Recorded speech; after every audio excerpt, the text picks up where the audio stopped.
마태복음 17장 말씀입니다.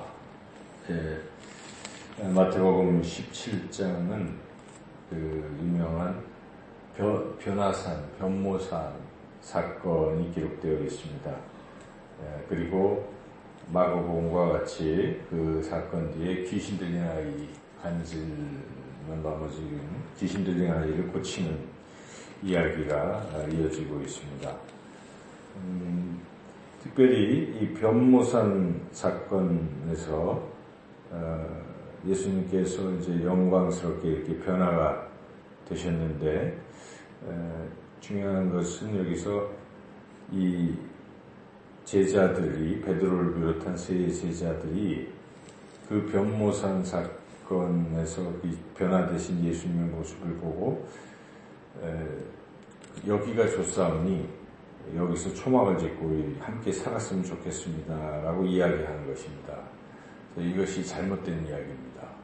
왜냐하면 바로 17장 앞에 16장 끝부분에 인자가 지금 십자가를 지러 간다. 너희들도 나를 따라서 자기 십자가를 지고 따라와라. 지금 이렇게 예수님이 분명히 말씀하신 것입니다. 그게 끝나자마자 지금 변화산 사건이 있는데 거기서 이 제자들이 예수님이 십자가를 지러 가셔야 되고 자기들도 따라가야 되는데 그냥 여기서 집을 짓고 그냥 여기서 계속 살겠다라고 주장을 하고 있는 것이죠. 그러니까 지금 그 좀 전에 하신 그 말씀 또 그걸 가로막아서 베드로가 못 가게 가로막다가 사탄이라는 소리까지 들으면서 야단까지 맞았음에도 불구하고 금방 또 잊어버린 것입니다. 베드로가 금방 잊어버리고 여기가 좋사오니 여기서 같이 우리가 사는 게 좋겠습니다. 이러고 있는 거죠. 그러니까 이런 소리에 듣고 계시던 하나님께서 나타나셨습니다. 하늘에서. 지금 이 아들이 한 말을 너희는 들으라 하는 것이죠. 5절을 같이 읽어보겠습니다. 말할 때에 호련히 빛난 구름이 그들을 덮으며 구름 속에서 소리가 나서 이르시되 이는 내 사랑하는 아들이 내 기뻐하는 자니 너희는 그의 말을 들으라 하시니라. 여기 그의 말이 어떤 말일까요? 예수님이 하신 모든 말씀을 다 가리킨다고도 볼 수 있겠지만 지금 문맥으로 볼 때는 바로 앞에 예수님께서 십자가를 지러 가시니까 너희도 자기 십자가를 지고 따라오라 한 그의 말, 예수님의 말씀을 너희들이 들으라 하고 하늘에 계신 하나님 아버지께서도 이렇게 말씀하고 계시다는 것이죠. 그래서 지금 생각나게 하는 것이죠. 십자가에 져야 되는 것을 생각나게 이렇게 하고 계신 것이죠. 그래서 우리 예수님께서 자신이 죽은 자 가운데서 다시 살아날 것이다 하는 말을 다시 넌지시 또 말씀을 하십니다. 9절을 읽어볼까요? 그들이 산에서 내려올 때 예수께서 명하여 이르시되 인자가 죽은 자 가운데서 살아나기 전에는 본 것을 아무에게도 이르지 말라 하시니. 그래서 지금 이 변화산 사건보다도 먼저 십자가가 있다. 십자가를 지는 일이 있다. 그걸 잊어서는 안 된다. 그 말씀이죠. 그래서 다시 한번 상기시키는 것입니다. 그리고 또 예수님께서 또 십자가에 죽으실 것이다 하는 것을 그들이 질문하는 그 엘리야 얘기, 엘리야를 봤으니까요, 지금 변화산에서. 그래서 엘리야 얘기 가지고 물어보니까 그 엘리야가 세례요한인데 세례요한은 좀 전에 죽었지 않습니까? 그러면서 예수님께서도 세례요한처럼 지금 죽으러 간다는 것을 다시 한번 또 말씀을 하시는 것이죠. 거기 12절을 읽어볼까요? 내가 너희에게 말하노니 엘리야가 이미 왔을 때 사람들이 알지 못하고 임의로 대우하였도다. 인자도 이와 같이 그들에게 고난을 받으리라 하시니. 이게 지금 고난받는 십자가 이야기를 계속해서 예수님은 하고 계신 것이죠. 그리고 이제 그 귀신 들린 아이 사건이 일어난 뒤에 다시 한번 재차 또 말씀하시는 것입니다. 그래서 22절, 23절을 같이 읽어보겠습니다. 갈릴리에 모일 때 예수께서 제자들에게 이르시되 인자가 장차 사람들의 손에 넘겨져 죽임을 당하고 제3일에 살아나리라 하시니 제자들이 매우 근심하더라. 이 제자들이 이걸 잊어버리기도 하고 받아들이지 않으려고 자꾸 그러는 거예요. 그러니까 근심이 되겠죠. 그래서 오늘 이 17장에 이제 다른 이야기들도 있는데 가장 줄거리가 결국 그런 것입니다. 영광 전에 십자가가 있다는 것입니다. 부활 전에 십자가가 있는 것입니다.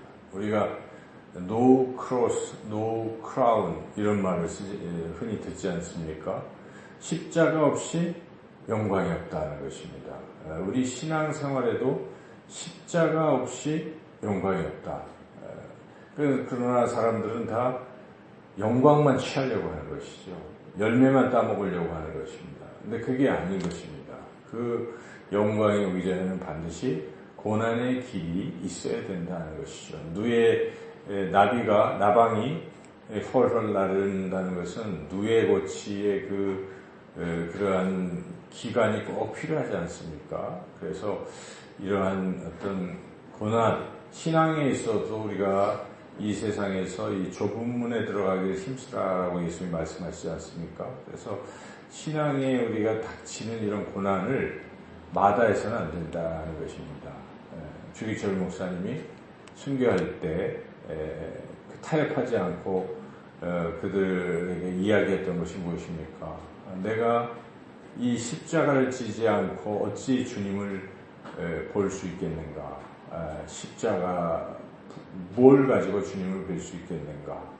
그런 마음이죠. 그래서 우리 신앙생활에 이 십자가의 부분을 잊어서는 안 된다는 것입니다. 주님이 십자가를 지신 것, 나를 위해 지신 것을 늘 묵상하고, 그리고 나 또한 이 땅에서 주님을 따라가는 길에 자기 십자가를 지고 가겠다는 결단, 이러한 것 없이는 이 신앙의 길을 제대로 갈 수가 없는 것입니다. 주님께서 네가 지금 정말 나를 따라오려느냐, 나의 참된 제자가 되려느냐, 누구든지 자기를 부인하고 자기 십자가를 지고 나를 따르라라고 말씀하십니다. 그래서 그 신앙에 내가 져야 할 십자가가 무엇인지를 결코 잊어서는 안 되고 늘 끊임없이 기도하고 묵상하며 그 십자가를 지고 가는 그런 신앙의 삶이 되시기를 주님의 이름으로 축원합니다. 한 가지 이제 여기 추가적으로 더 나왔던 말씀은 이제 귀신 들린 아이를 그 밑에서 이 변모산에서는 예수님과 다른 세 제자, 베드로, 요한, 야고보 세 제자가 같이 있었기 때문에 다른 이제 9명의 제자들이 있었는데 그 제자들에게 이 아버지가 가서 자기 귀신 들린 아이를 고쳐달라고 했지만 그들이 고칠 수가 없었죠. 그래서 그들이 왜 못 고쳤는가? 여기 분명하게 이 마태복음에서는 그 모든 이유를 제자들에게 있다라고 말씀하십니다. 마가복음은 그 아버지의 믿음 없음도 한몫을 했지만 여기서는 그런 얘기가 전혀 없고 오직 제자들의 잘못, 믿음 없음만을 지적하고 있어요. 그래서 20절을 같이 보겠습니다. 이르시되 너희 믿음이 작은 까닭이니라 진실로 너희에게 이르노니 만일 너희에게 믿음이 겨자씨 하나만큼만 있어도 이 산을 명하여 여기서 저기로 옮겨질지라 하면 옮겨질 것이요 또 너희가 못할 것이 없으리라. 이 믿음이 또 굉장히 중요하다는 것이죠.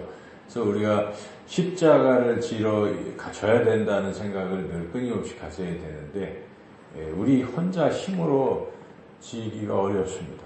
우리가 그런 능력이 없기 때문에. 그래서 우리가 주님에 대한 믿음을 가지고 날 위해 십자가를 지신 주님을 우리가 바라보고 믿고 그 주님이 나에게 힘주실 것을 믿고 나아가야 된다는 것이죠. 그래서 믿음으로 내가 십자가를 지고 가야 되겠다 하는 것을 오늘 본문을 통해서 또한 깨닫습니다. 우리 신앙의 삶이 믿음으로 주님에 대한 믿음을 가지고 십자가를 지고 나아가는 그런 복된 삶이 되시기를 주님의 이름으로 축원합니다.